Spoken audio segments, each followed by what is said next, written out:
Welcome to Vin and Mike, episode 63. Mikey Mike. Big 6'3". What's up, Vinny? Oh, my. How are you?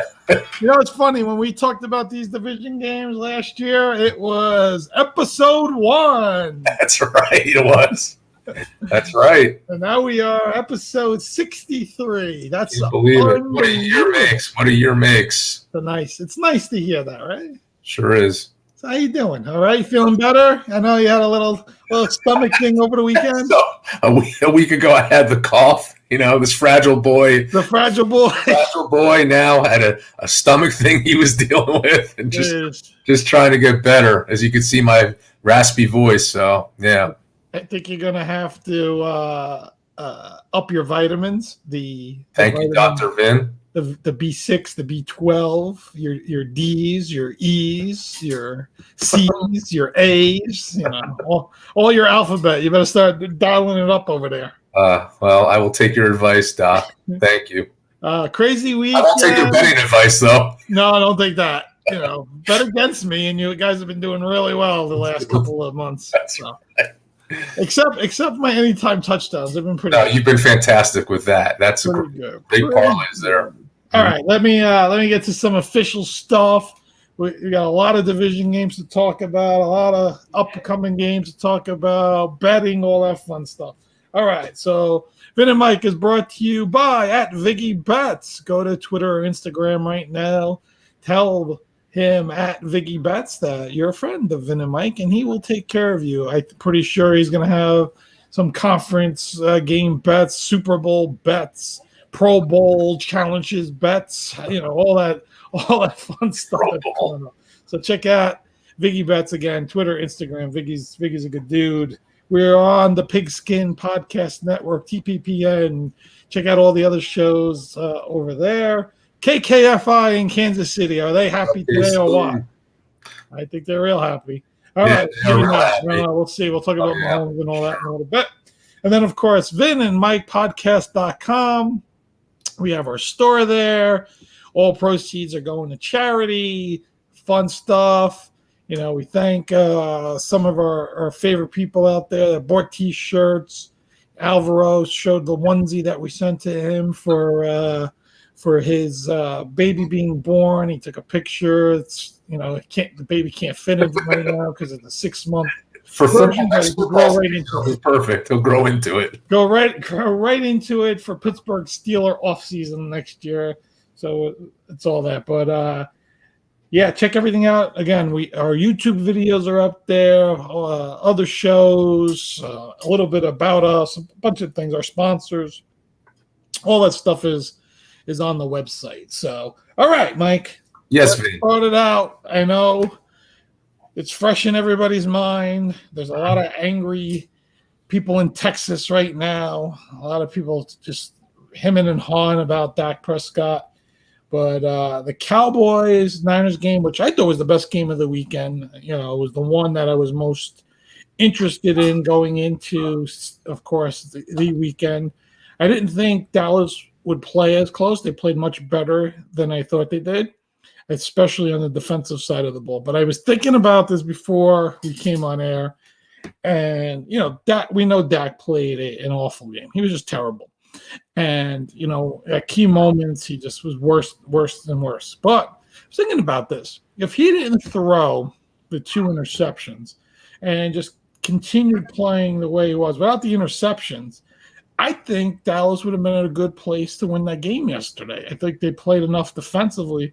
I really think his turnovers and his lack of production, of course, later in the game in the fourth quarter and everything, I think that was a big reason they lost that game yesterday. You know, let's get some of your thoughts on it. It was the turnovers, especially the last couple drives. And, you know, Vin, we touched upon this briefly. I didn't realize, aside from CeeDee Lamb, like the Dallas Cowboys really don't have any prevalent receivers. Like, they really struggle in that aspect.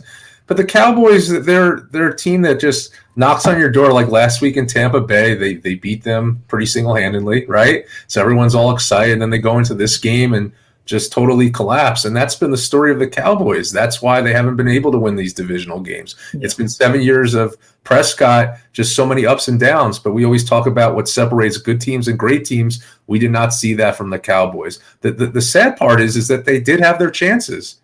Yeah. And without these personal mistakes, they could have been right there. And to be fair, Michael Gallup, on a post play late in the game, if Dak makes a good throw, that's a touchdown. CeeDee Lamb has Fred Warner on him, on a nickel blitz, and I think if he makes a good over the top throw there, that's a touchdown. So despite him, having, just we said, CeeDee Lamb, who had a great game. Schultz, not bad. Made a mistake there late in the game, but you're right. They don't have anyone else. They went out and got T.Y. Hilton, so that's a major issue. You bring in a guy that's 30 plus years old to bring in to be a key guy. We know that they wanted Odell to even be there, so that they were seeking a second receiver all season, and I think that's one of the things they have. I think we'll discuss, what they're going to do, in the second half of the show. But, this game, from the 49ers side of the ball, I thought, Purdy was exposed a little bit in this game. I thought Dallas did a much better job to me against the run, especially against McCaffrey in this game. I thought they did a really good job against Deebo Samuel. I think they did a good job. A lot of key players. Kittle had an amazing catch. I thought that was big. Mitchell really ran the ball well down the stretch. He made a little boneheaded play going out of bounds there, but ultimately didn't hurt them. Right. And I thought the defense did what the defense does, right? They're gonna put pressure. They're gonna make plays. They got good linebackers. Their secondary still, a little iffy, but ultimately, it was a 49er kind of game. But I will tell you, I think they need to get better going into Philadelphia because 100%. They can't win. Purdy can't play like that. He just can't. No. Absolutely not. Absolutely not against the Eagles team. No. But, I think the Tony Pollard injury hurt them, Dallas. But, the more I think about it, the more I look at it, Dak was really bad, and I think that's ultimately the reason they lost this game. I think about some of the missed plays, the missed opportunities, the turnovers, the poor clock management down the stretch. I blame Mike McCarthy a little bit maybe for that. But, again, they didn't have any timeouts. You're throwing the ball down the middle of the field, and then, you're not spiking it. You're trying to make a play. You don't make a play. I mean, it was just a mess. And then Schultz didn't really think about where he was on the field on two different occasions. He got pushed backwards out of bounds, just cut the clock going. And what do you keep talking about? Crucial mistakes, not knowing where the ball is going out of bounds at inappropriate times. Yeah. And also the running game was not there. I mean, Ezekiel Elliott, he had 10 carries, averaging 2.6 a play. Tony Pollard wasn't much better. I mean, it just wasn't there for them. Yeah. In all aspects. Yeah. I mean, the Pollard injury early on really hurt them because Zeke is not the same player he is, right? I mean, like you said, you can't have 10 carries, 26 yards. You're not going to win a game, especially if Dak's going to play like that. And, like I said, I think after the commercial, we'll discuss maybe the future of the Cowboys and all that. But let's move right here in the good old New York, New Jersey area. The New York Giants, who were exposed to, the Eagles. And we know the Giants aren't built to score within 3 minutes.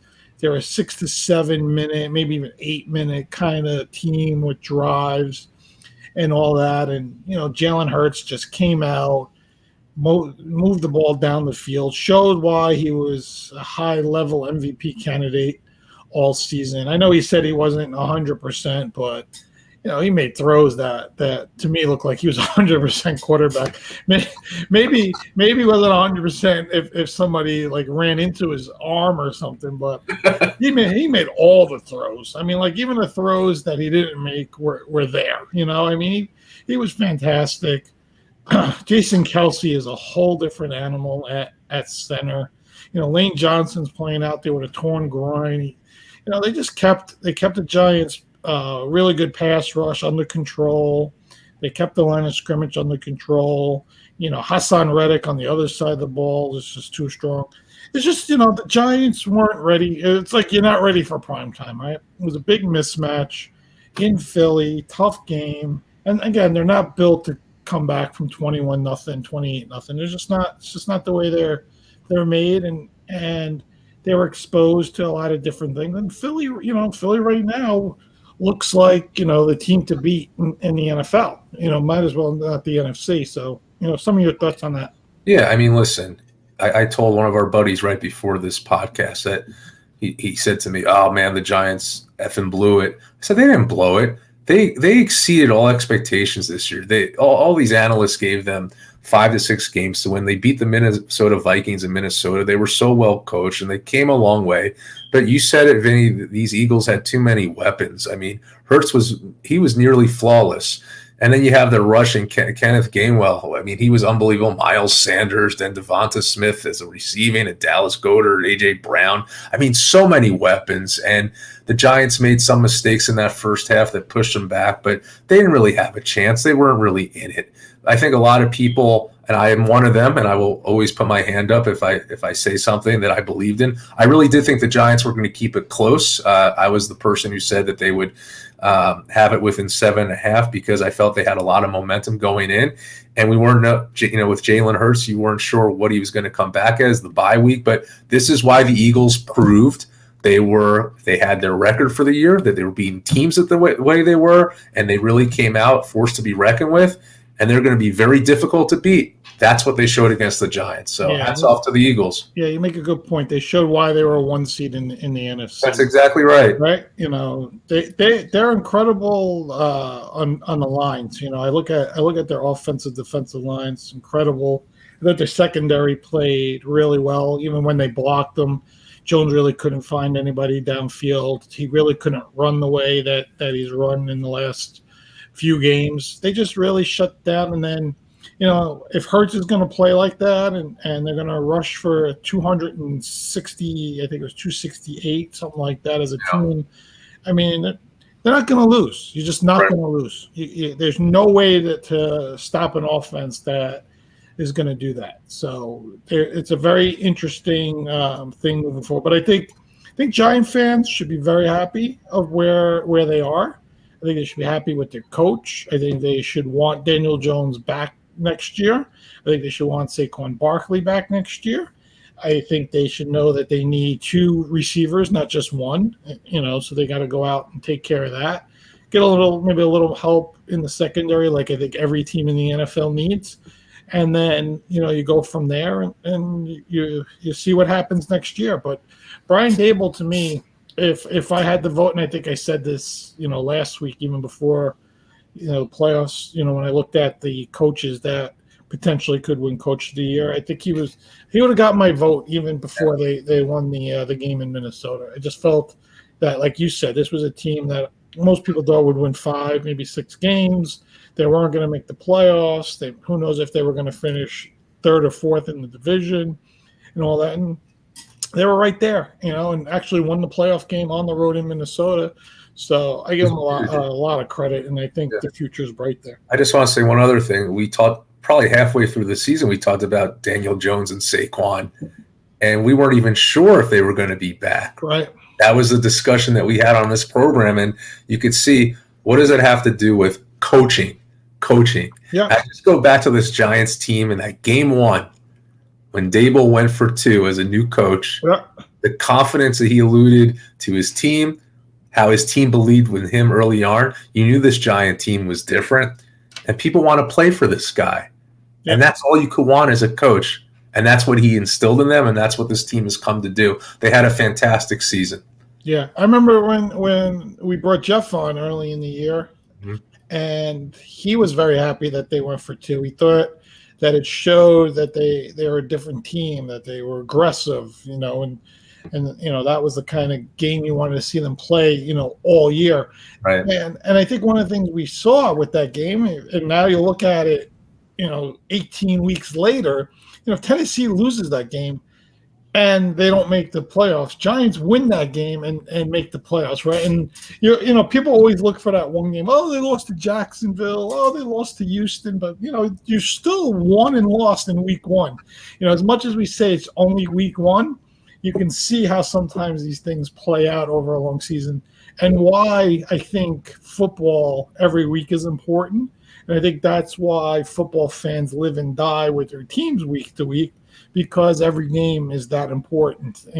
As much as we try to push it aside that, we're 2-2 and we can bounce back, you want to win every game, and that's a big reason why. You said it so well, because in baseball we have 162 games. So if your team somehow starts off poorly, let's say they start out I'm just saying 8-12 or something, right, they have a whole season to get it back together. Yeah. In football, every game does make a difference. It is impactful. And that's why people are staring at the TVs. That's why they have the best ratings, because it is every game can make a difference in the playoff seeding. As we saw, a 7-4 Jets team, you saw what happened, killed my heart. Yeah. But that's the kind of things that happen. So yeah. I mean, even the Lions at 1-6, right? Look at what they did in the second half. They go on this big run, and they ultimately lose that game in Carolina, which ends up biting them in the ass really at the end of the day, right?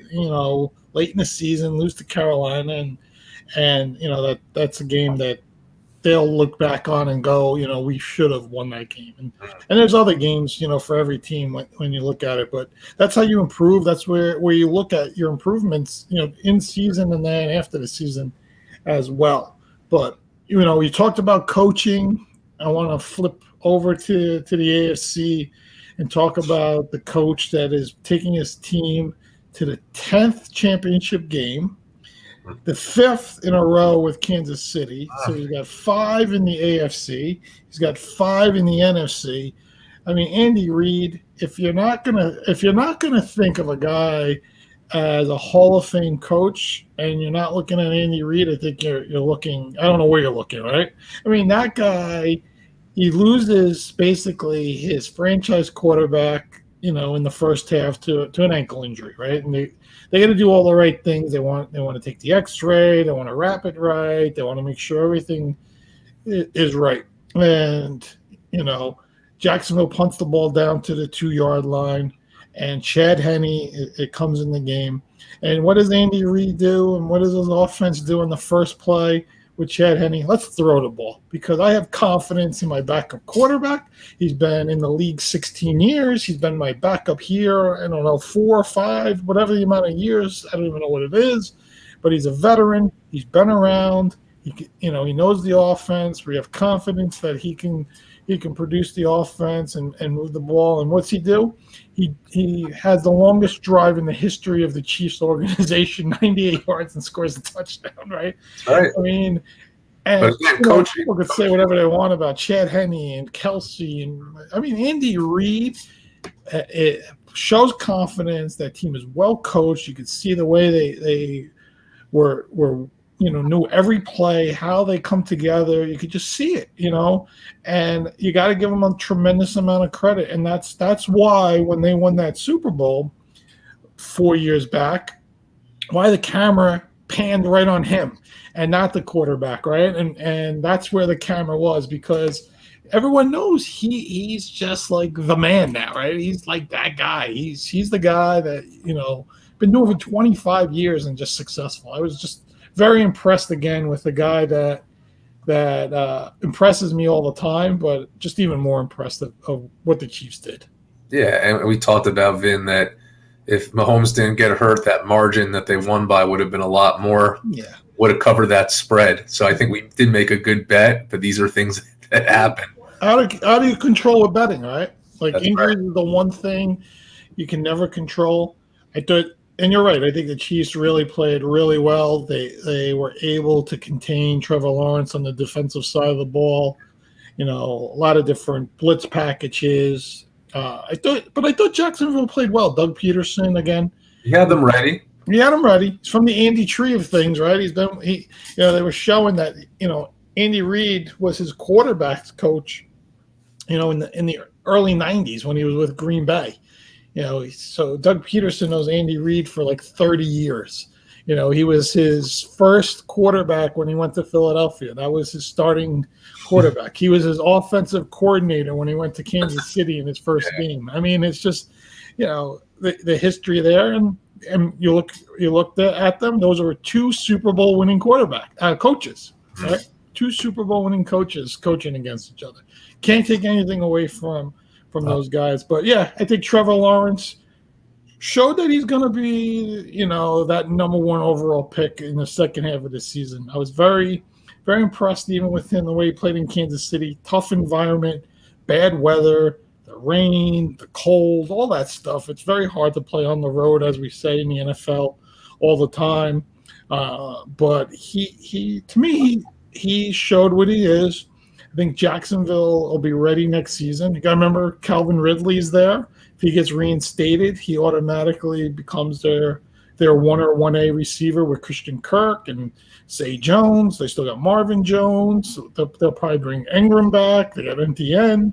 So that offense is looking like it's ready to roll, and they'll add some pieces to the defense probably in the draft in the offseason. And I think Jacksonville is going to be one of those teams that is going to make some noise next year. Yeah, and I just want to go back to the Chargers game. I mean, if you're going to build your legacy, right, you stand in the season with pride, how you came back from that game, 27 down, and everyone after that game just showed, man, this guy has grit. This guy has grit. Then you go in, like you said, Vin, you go into a tough Kansas City where really no one gave them a chance, right? They thought they would keep it close, and that's exactly what they did. Comes down to coaching and your leader as a quarterback. So next season will be exciting for these guys as they progress. So yeah, I mean, it was honestly the second most competitive game all weekend. The Giants game was, and the Eagles was not competitive. You could have went to sleep at halftime. It was 28-0. Right. It was up to you. And then we went up to Buffalo yesterday afternoon, and we'll get right into this. I thought Joe Burrow was phenomenal. I think you've talked very highly of him over this last year since we started the show. Always will. I think you even picked him to win the Super Bowl, right? I did, and I hope that bet comes true. Yeah. So I mean, there is a lot to be said about this guy. Again, tough environment, Buffalo, snowing, all this stuff, and they just came out and threw the ball, ran the ball. I mean, they did everything right. And Josh Allen did not have a good game. I don't know how well his elbow feels or not, but either way, I thought they did a really good job putting pressure on him. He had a tough time getting the ball to his receivers. I thought the defense played phenomenal. And I think Cincinnati is going to be a very tough game for Kansas City. For one, they haven't, Mahomes hasn't beaten them, or he's 0-3, right, against Burrow. That's A. B, I don't know what kind of quarterback Mahomes is going to be with this ankle injury. That's right. That's a big question mark. It's a high ankle sprain, which that's what it is. There's nothing broken. There's nothing torn. So it's basically a lot of pain management. And like I said, when I sprained my ankle many moons ago, that thing hurts. And I'm not, again, I'm not anywhere running around, nothing like that. Just walking down the steps and trying to get in and out of your car hurts. So I don't know how he's feeling today. Tony Romo said on the game yesterday that when they're asking him about it, when he got his, he says, you're okay when you play, the day that happens. He goes, the next day is when you can't walk, and you're usually on crutches until Wednesday. Yeah. So we'll see how it all plays out. And I think that's why the spread was low last time I looked. We'll get into that on the second half of the show. What I really appreciate about Cincinnati all year is I think the great teams in this league, they have the rushing game and they have the receiving game. We saw what Joe Mixon did yesterday. Powerhouse, right? Yeah. And then on the receiving side, Jamar Chase, Hayden Hurst, T. Higgins, Tyler Boyd with that one big reception. Again, they have so many different they have so many different people they could utilize. Yeah. And I like the way he's so many weapons, many weapons, this team. But Joe Burrow, Vinny, it seemed to me he was just in control from the first snap. Mm-hmm. And even when Buffalo scored, he answered right away. His confidence, didn't even shatter, right? And the plays that he had were big plays. We have to give a lot of credit to the offensive line. They gave him ample time to throw the ball. But utilizing the running game, the passing game, he just has great vision around the field, the confidence, and he did it in Buffalo. He did it in Buffalo where it was snowing, where the crowd was just, it's just a tough crowd to play against. And to me, you go into Kansas City, where Cincinnati's had so much success. Listen, I'm still riding on the Bengals. Yeah, and it was a big emotion game, right, for Buffalo, right? Hamlin was in the building. The crowd was pumped up. This was the game where, in the regular season where Hamlin got hurt in Cincinnati. All that is playing out. And again, difficult to win on the road in the NFL, like we always say. And they did it. They went there and they won, and Burrow really was, like I said, he was fantastic. I think you made a really good point. Mixon was fantastic in the running game, and Burrow just spreading it around. I think he had like 7 or 8 different receivers that caught a ball in that game yesterday. I think maybe I don't remember the exact number, but I know it was a bunch. And Jamar Chase is just a different animal, right? He's one of your touchdown people, Vinny. He's one of your touchdown people. Let me tell you, he's like him and Deebo Samuel. There's something about when they get the ball that these guys don't get tackled, right? You need like 5 guys to tackle these guys. Neither guy is like 6'4", 240. Neither one of them. They're both a little undersized for wide receivers, but they run hard. They're hard to tackle. They got speed. They got good hands. And I think Chase is even better than Deebo Samuel, in my opinion. I think he's just phenomenal. But, if Mixon's going to run the ball like that and Burrow's going to play like that, it's going to be tough. But to your point, that defense really, really improved, and a really revamped offensive line.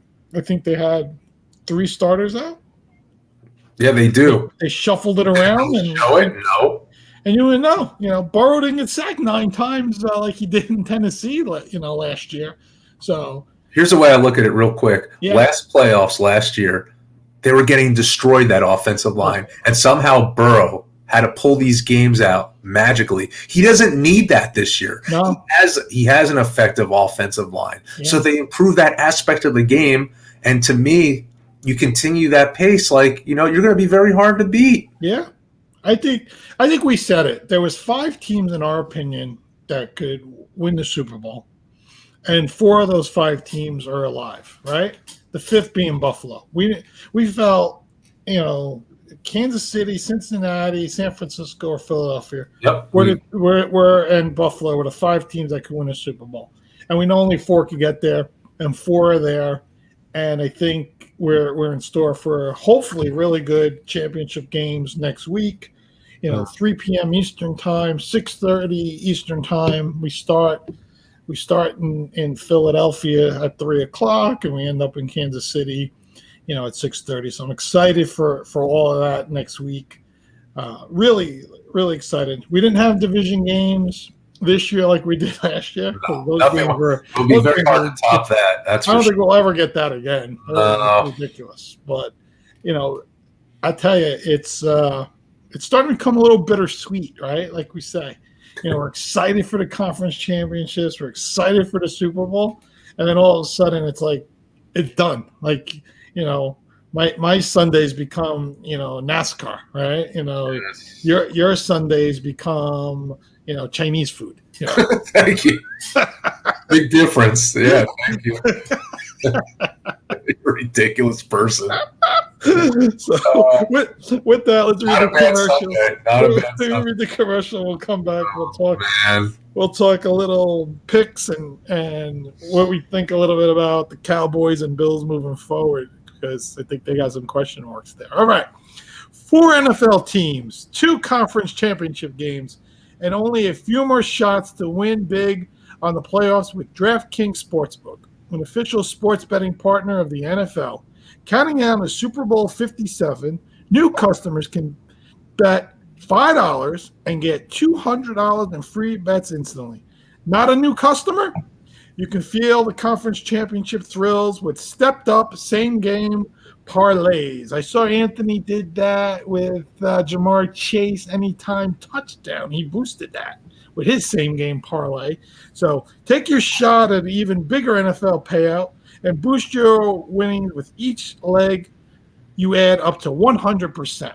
So I think for me, the game I'm targeting in these conference championships is going to be Philadelphia and San Francisco. I think I'm going to do a lot of like same game touchdowns and all this stuff. Okay, that's your thing. That's your to figure it out. All right. Yeah. Download the DraftKings Sportsbook app and use code TPPN. New customers can bet $5 on the conference championships and get $200 in free bets instantly. Only at DraftKings Sportsbook with code TPPN. Minimum age and eligibility restrictions apply, and see show notes for details. All right, Vin. What is going on with the betting? Do we start there, or do we want to talk a little bit about what Dallas should be doing moving forward? Some of our thoughts. Where do you want to go? I think we've been doing a good job. So let's continue with the betting. Let's look at the point spreads, and then we'll. I'm pulling up my sports book here. Okay. I saw some of the early lines I got mine up today.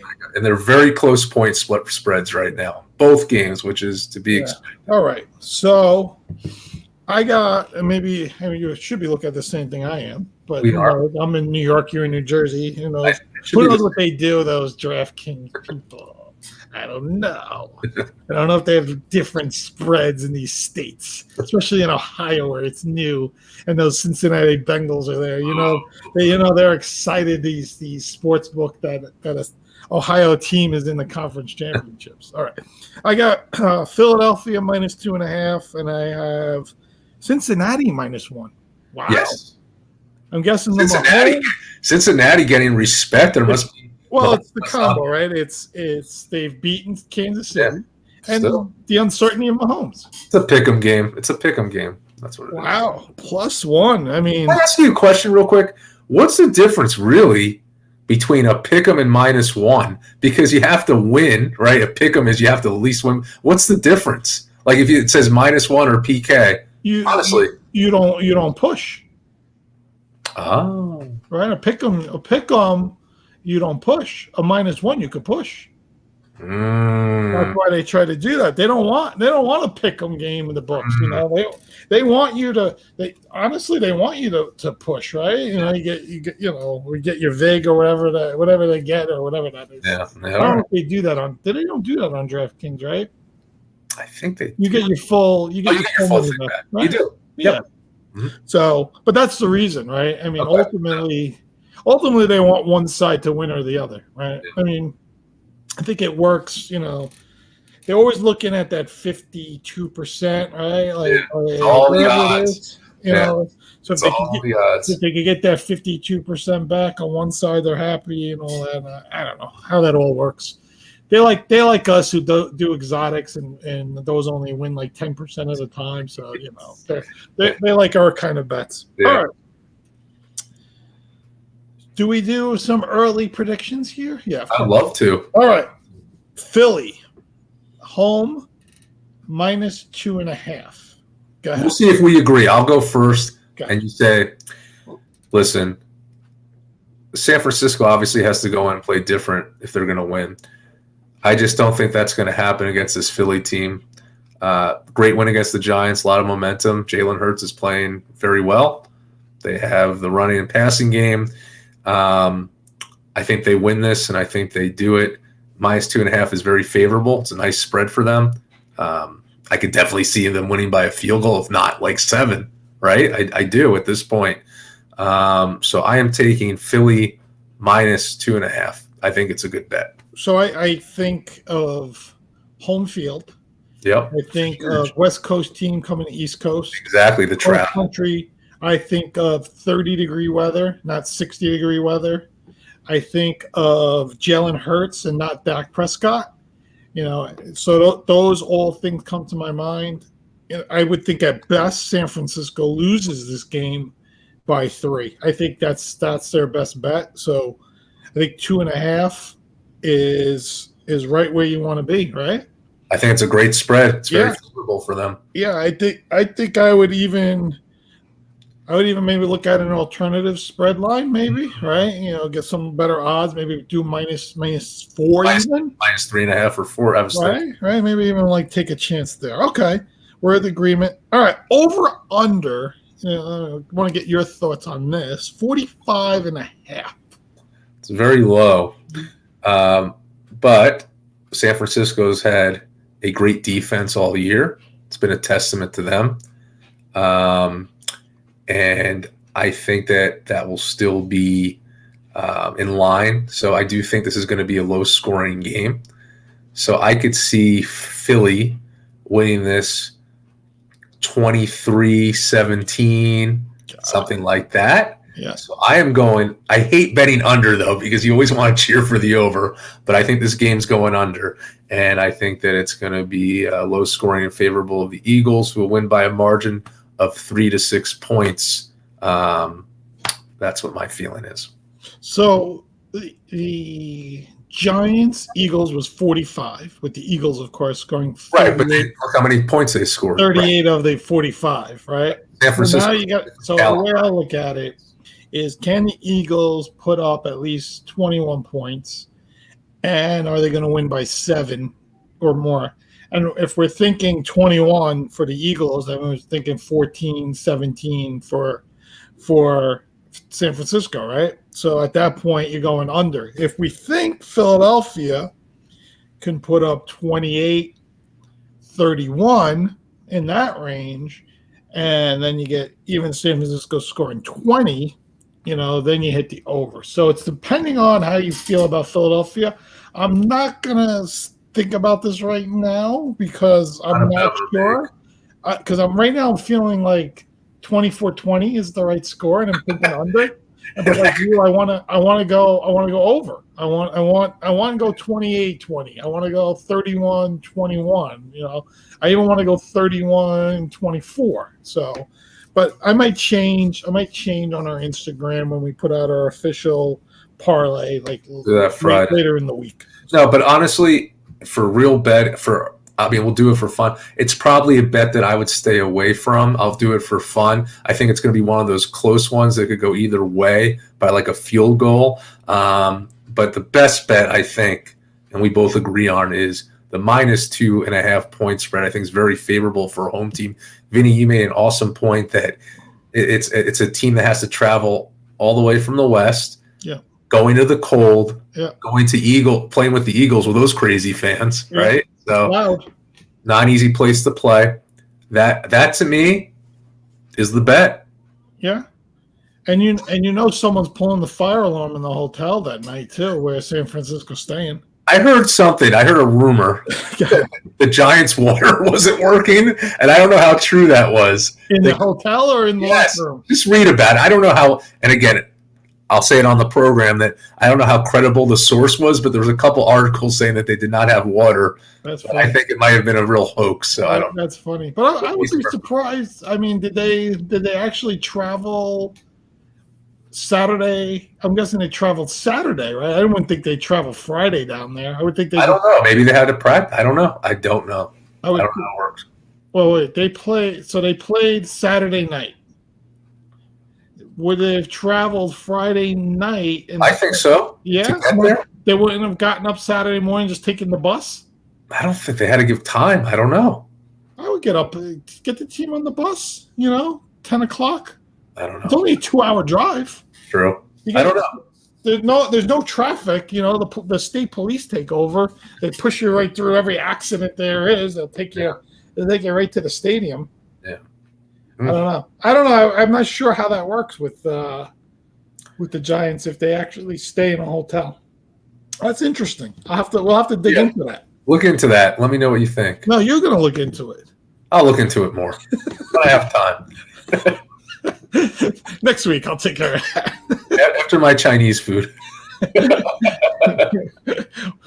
While I'm on vacation. While I'm on vacation. There's my Chinese food. All right. So Chiefs +1 right now. Now I know it opened last night the other way, which I thought the Bengals were +1, +1.5, and the money line was actually, I think, +100. If you notice, the money lines are both -105 and -115, which is kind of interesting. No pluses on the money line for either team. Do you have that? I have what, the -1 and I have -1 at 105 and money Right. line. You have both money lines are on the minus side. Yeah, interesting. You gotta lay the cash on the money line. They're keeping that money line pretty even. See, that's what I'm telling you. They're a little concerned with this game because they don't want to give you that +1 at Kansas City, and then Mahomes comes back and plays healthy, and then all of a sudden the Chiefs win by 10, right? And you gave plus money to a home team in a championship game. They're smart. They know what they're doing, these analytics people. Yeah, they're smarter than me and you, that's for sure. Oh, that's for sure. I'm going to go Bengals -1 for a couple of reasons. One is I'm on the Joe Burrow train like you are right now. I'm also on the Pat Mahomes train, but he's not going to be healthy. I don't care what anyone says. His mobility is going to be diminished. I think Cincinnati is going to really play a lot of press coverage, and they're going to play a lot better coverage on Kelsey than I think Jacksonville did. Because, listen, if it's me, Mahomes can't move. I double-team Kelsey. I'd send 5 guys at Mahomes all game and tell him, go ahead, beat me with Juju Smith-Schuster or Marquez Valdez-Scantling over the top on your bum ankle. That's the way I would play it. I think that's going to be tough. And I think Burrow and Mixon and Kansas City's defense is still a little suspect in a while. So I like Cincinnati, with this -1. Yeah, and you know who I'm going with, so we're in agreement. Mm-hmm. I've been on this bandwagon. I believe in Cincinnati from beginning of the season. I think they were a team that was definitely under the bus, which is unbelievable to me because they were in the Super Bowl. Yeah, remember they were second pick in the division. The Ravens were the pick. And I think until recently, after they won this game, no one was really even putting them in there. So, Joe Burrow, it's been phenomenal, and I'm also going to go -1. So my parlay for this week conference games is the Eagles -2.5 and the Bengals -1, which comes in at +257. So we'll have some fun with that. The over-under for this game is 47, and I actually like the over in this game with these two teams, with their running games and passing games, and I think it's going to be a lot of fun, even though Mahomes may not be at 100%, but I still think they score and it's going to be a high scoring game. So would you look for an alternative Chad Henne 1 passing touchdown in this game with Mahomes' potential ankle injury? It could be a lot of fun. It could pay out a lot of money. I don't even know if that's an option, but I don't know. I'll have to look. Take a look, but we'll see. Listen, Vinny, you said it. We had these teams that are playing right now. We had all of them lined up to be here. These were the teams that I think a lot of people expected, aside from the Bills, who faltered. But to me, in these playoffs, it's all about momentum, and I feel the Eagles have that. I feel the 49ers were okay at best last game. I felt Purdy was not what he was. I feel that, again, the travel, as you mentioned, is going to be very impactful. I feel that, again, with Mahomes right now, he's not 100%, and Burrow's riding high. So I feel very comfortable with these picks and going to make them probably tonight and just get them in before the spreads change. They vary. So yeah, they don't have Henne listed. They have Mahomes over under 2.5 touchdowns, and they have Burrow over under 1.5. Yeah. I'll have to look deeper maybe and to see if we can get Chad Henne 1 touchdown. I don't know why they wouldn't let us bet that. Sneaky people. There was some guy I saw he won like $72,000 on a $5 bet with those first touchdowns he had. Oh, really? Yeah, I have to see. We'll just have to look back. I forgot who scored first touchdowns in the games, but he picked everyone right. Chase for Cincinnati. Who was it for Cincinnati? Chase. Right? I think he scored the first touchdown. Did he score the first touchdown this time? Yeah, he did. Yeah, it was Chase. It was, let me think now. Dallas game was Schultz. That was in there, of course. Yeah, I saw that. Kansas City, Jacksonville, I'm thinking back. I don't remember who scored first. Kansas City, Kelsey. And Buffalo, we did that one. What was the other game? What am I missing? Eagles and Giants. Who scored there? I think it was Goddard. I think yes, scored. Yes. Actually, it was three tight ends and Chase. So not $5 got him like $72,000 for a first time touchdowns. Yeah, I for each mean, of those games. you got to think like the Goddard one was probably a good plus. There was, I think it was 800, 900. One was like 1,500. One was like 600. Yeah, well, you got to think Dalton Schultz was high because I think it was probably plus 50. Because first touchdown, you got all those 49ers. Yeah. Right, and then you got CeeDee Lamb and the 2 running backs. Yep. So you got to figure Schultz was down the line. I can see like Chase and Kelsey being good picks, and then what was the other one? Oh, Goddard. Yeah, I mean, you had Barkley, you have Sanders, you have even Hurts running in, Daniel Jones. Yeah, or even Buffalo, right? You got Josh Allen running. I mean, you have so many running quarterbacks. The probability of it happening. Come on, it's just. Pretty nice. I gotta give that guy credit. I'll have to find and send it. Yeah. He had 4. It wasn't like anyone crazy obscure that scored a touchdown. It wasn't like Isaiah McKenzie caught the first touchdown, or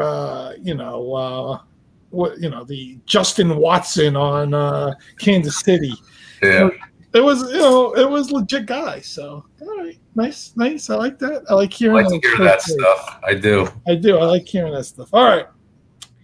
You wake up today, Jerry Jones. I'll call you Jerry. You wake up today. Hey, Vinny, it's Jerry. How you feeling about? I feel great. Losing. How you feeling about two people in particular? You know who I'm going to say. Mike McCarthy, of course, and Dak Prescott. Now, are you, as the Cowboys general manager, are you looking to make a change with either one? The answer has to be yes. I mean, Jerry Jones wants to win so bad. Dak Prescott's been on this team for 7 years, and he's been hot and cold, but the playoffs are the most important part of anyone's career, and that's where he's gone downhill.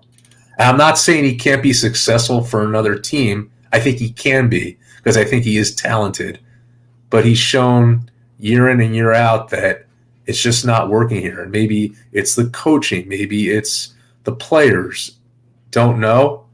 But I think after this year, especially the way the game ended, last couple drives and the mistakes and just what's happening, wasn't gelling on the field, that I think it's only fair to the Cowboys and Dak that they do make a change, because I don't think it's the right environment for him. Mike McCarthy, I'm still debatable on. I don't know. I'm kind of like up in the air about him.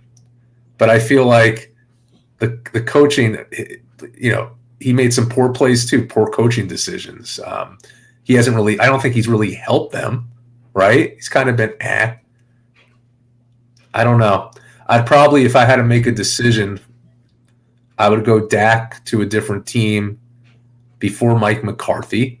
And then you bring in this other quarterback, and if the Cowboys still find themselves in the same position that they were this year, or worse, then you have to make a coaching change. But I give Mike McCarthy one more year to really see that with somebody else as a leader on this team and see if he could be the leader and work together in synergy. But I think Dak has to go. I think I think he would probably want to go at this point. So, he's got a lot of money coming to him, right? I think he is in year 2 of that 4-year 160. I think that's where he's at right now. I think it's hard to trade him with that, but I think Dallas has to explore those opportunities. I didn't hear that. I think they have to explore those opportunities. Okay. Yeah. Right? Yeah. I think the Jets, the Titans, the Raiders, the Washington Commanders, which they probably won't trade with, but I'm just saying there's teams that are going to need a quarterback. Looking at it, the Colts, right? The Texans, we can go through all those teams. The Panthers, right? Sure. But I think you need to explore the opportunity here because I think you can get some really good draft picks back for them. You free up the cap space, then you can, Jerry likes to make a big splash. He can make a big move for Lamar Jackson if he wants to, right? Mm-hmm. Can really make a big pitch there, and change the whole team, right? I think Ezekiel Elliott is going to have to go because I just don't think he's anywhere where he used to be, and I give Mike McCarthy another shot. Yeah, but I just think today, if you didn't watch the way, like I said earlier in the show, if Dak would have not even made those 2 turnovers, just take those away and leave everything else as is, I think they win that game. I really do. They were right there. It wasn't like they were blown out. They were there until the end. I think they could win that game. I think those turnovers really killed them. And then those last 2 drives were pathetic. I mean, absolutely pathetic. The 3 and out, did nothing. Missed guys wide open. Almost got picked on the first throw. Almost got sacked for the safety. I mean, insane things going on. I know. I just think, like you said, 7 years. He's going to be 30. Look at the guys. Look at Mahomes. He's what, 27? Yeah, around there. Burrow's what, 26? He's a little younger. I think Hurts is what, 24? 23, 24? Purdy's 22, 23, whatever. Right. These guys are all younger than him, and they're in the championship game. Mahomes has been to 5. It's 5. Burrow's been in 2. Right. Hurts, so give him a shot. Purdy was Mr. Irrelevant. Right. So give him a shot with another organization. Where are you going to trade? You want him? I would want him, actually. I think he's a talent. I think, again, what the Jets have done was, I think would be exciting to see him play with this core of players. I would like him. I think he's a talented guy. I think that I just don't know. We said this. What receivers did he really have in defense of him? CeeDee Lamb? Yeah. That's it. That's it. So a guy was playing with one receiver. Remember when the Jets had nobody in one receiver? So, yes, he made some mistakes, but he had really no one to throw to. But imagine going to this Jets team that's built in the draft with strong receivers and giving him that opportunity. I think he could be successful, and I'll be the one to say that. I think Dak Prescott could be successful in New York. I do. I would take him. Does he have the mindset to play in New York? I mean, Dallas is tough. It's America's team, New York is a tough market. You get a lot of attention in Dallas. Let's be real. Yeah. I would take him. I think he just needs another shot. Like, look at Matt Stafford. I mean, listen, remember with Detroit, I mean, look what happened there. And then he went to the Rams and won the Super Bowl. I mean, sometimes you just need another chance. You need another team. You need another organization. You need a coach that, you gel with. I think he has the opportunity. He's still young enough. He's not even 30. He's going to be 30. He's got a second half of his career. All right. You're now Joe Douglas. Here's Dak. What are you giving me back for him? That one I have to really think about. Because you're going to give me the first rounder? You going to give me a first rounder? Draft picks they're not What am I going to? How's the best way to say this? They're not nothing guaranteed. There's nothing guaranteed about Zach Wilson and Sam Darnold. There's nothing guaranteed. That's what I was going to say. We've seen what happens. So what needs to be guaranteed right now is a quarterback that's at least going to give you a chance to be competitive. We do not have that with Zach Wilson. I have a lot of respect for Mike White, but to me, he's a backup. And then obviously there was Joe Flacco and all kinds of problems this year. What the Jets did have this year were strong receivers, a great defense, and a good offensive line that made them competitive. But we were missing that quarterback. So we said, Vinny, that we have to go out and get a veteran quarterback. We talked about, certain people. And now, because what happened in this game, I think even makes Jerry Jones' decision easier. And I think Dak is thinking in his head, you know what, I've been here 7 years, and it's the same result every year that I need to change. I think there's going to be a mutual respect there. And I think it would be exciting if he comes to New York. I do. And I would be excited because we see the talent in him, but he needs the right people around him. And I can't put all the blame on him because, again, CeeDee Lamb was your only receiver, and you still managed to do okay, right? And if the running game was good, the running game was good, but he was really working with not a lot of people. So imagine if he did, could be a much better situation. So you think, Garrett Wilson, Corey Davis, I can't guarantee. Listen, I can't guarantee that, right? But I would be more probable. I'd be more. I think I would give it more of a chance with those guys than CeeDee Lamb as of right now. Now on the other side, if Dallas, if Jerry Jones, like, you know what, looking at this core problem that we need more receivers, he goes out and gets those receivers and keeps Dak there, that's a different story. But I don't know if he's willing to do that for the 8th year. Yeah, I don't know if they have the cap to do it, right? I mean, Dallas spends a lot of money on a lot of different players. So I don't know where they are in the cap situation, all that. That's got to be considered as well. I know if you're Joe Douglas, you're saying you could have Zach Wilson back, Jerry, if you like. Oh yeah, I'm sure that'll be his first thing, Jerry Jones. Oh, we love him.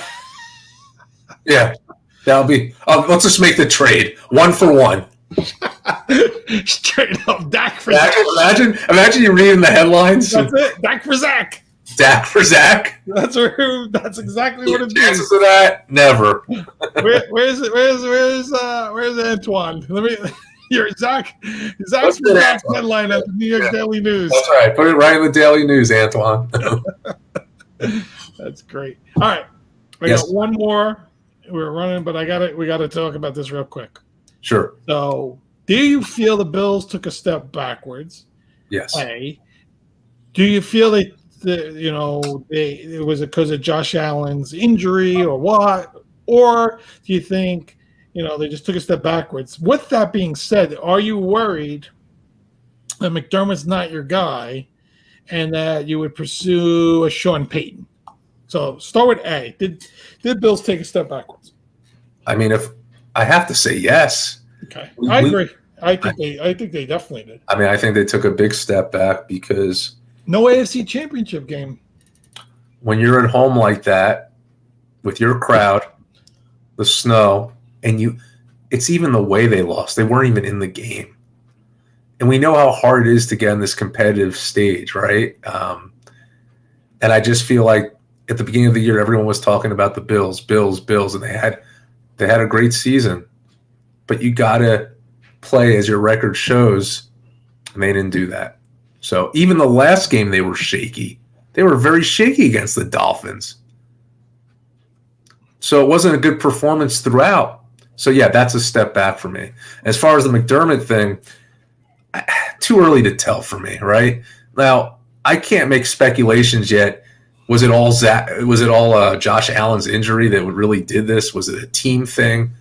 So hard to tell, right? He didn't seem like he was himself, though. If you go back to the season, the way he was playing, something was off. Yeah.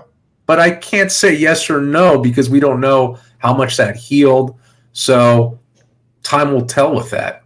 too tough to judge. I think Buffalo had some emotional drainage too, right? Oh, The without a Hamlin doubt. situation. Oh, without a doubt. Mentally, physically drain you. Sure. Von Miller's injury probably very draining on the defense, right? You don't have the pass rush that you had. Josh Allen's elbow. I'll tell you, the reason I get a little worried about McDermott and where they're moving forward is they've had many of years to improve this running game, and I haven't seen it. And anyone that wants to blame, the offensive coordinators or whatever, Brian Dable goes to the Giants, and Barkley has a huge year, and Daniel Jones has a huge year. So you can't tell me that, he wasn't really getting the ball to the back. So they don't have the right backs in place. And they still don't, right? They've had Devin Singletary there way too long. They need to improve that. And I think, yes, McDermott's a defensive guy, but you're the head coach. You need to take onus for your team from top to bottom. You need to tell your GM, where you're lacking, where you need help, what kind of player you need. You need to talk to your offensive coordinator. And it's the same offense. Dorsey runs the same offense. You got to put that all together. And that's where I start worrying, because we didn't get to the AFC Championship. Everybody had us going to the Super Bowl all year. We were plus 350 all season. Every freaking week, we were the team to beat. Even when we were, weren't even in first place, we're a wild card team. We're still the team to beat. All this stuff, and they don't even make the AFC Championship. Mm-hmm. So I think Sean Payton is out there. That's what I'm saying. You got a Super Bowl winning offensive guru out there. Now, there'll be other teams that probably could make a better pitch. You might even see Dallas get involved in this, which is, you never know what Jerry. You might, with the whole McCarthy thing. I would think Buffalo should at least think about it. Just think about it. It might be a quick think and then move forward to tomorrow and everything, but I think they should think about it. I think they should think about it, but I think it's a little premature. I do think that maybe Dallas is, more up there with the McCarthy situation than the McDermott situation. That's just my opinion. Well, in Dallas, they like Kellen Moore too, right? Mm-hmm. So there's potential he could be a head coach somewhere. And do they want to lose him and lose his offensive coordinator ability and all the stuff that comes along with him working with Dak for so long as well, if you're going to keep Dak, right? Right. So it's another thing to consider. And, and like the Jets also have to hire an offensive coordinator before you even think about trading for Dak as well, right? Yeah. Let's get that in place first. So there's all that stuff, but makes it interesting topics. Right. Great games coming up this weekend, exciting stuff. We try to get into a baseball talk or a Knicks talk, but we know that we're dominated over an hour of football here. We know that the NFL is thriving. Everyone, don't worry. We will get into all that. We're going to get into a lot of different stuff like we did last year. All different sports, all different angles. All different guests. All different great guests. All that stuff is coming. But we are football-centric right now because like all our listeners, and I know all of you, because you all call me every day. Sure. You all like the NFL. None of you are Raiders fans, but that's okay. It's all good. You got a couple. Yeah? Who listens to us that's a Raiders fan? fan? I don't know specifically. Maybe there is someone out there. Give me a call. I'll give you my number. Give him a call. All right.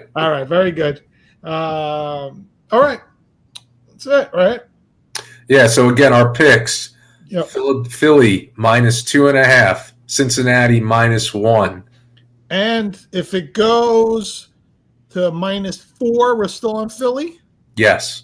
And how about, if it flips, it might flip back to Kansas City. So I think check out that money line, as it goes on during the week. Yeah, see how that fluctuates. All right. Very cool. Everyone, have a great night. Mike.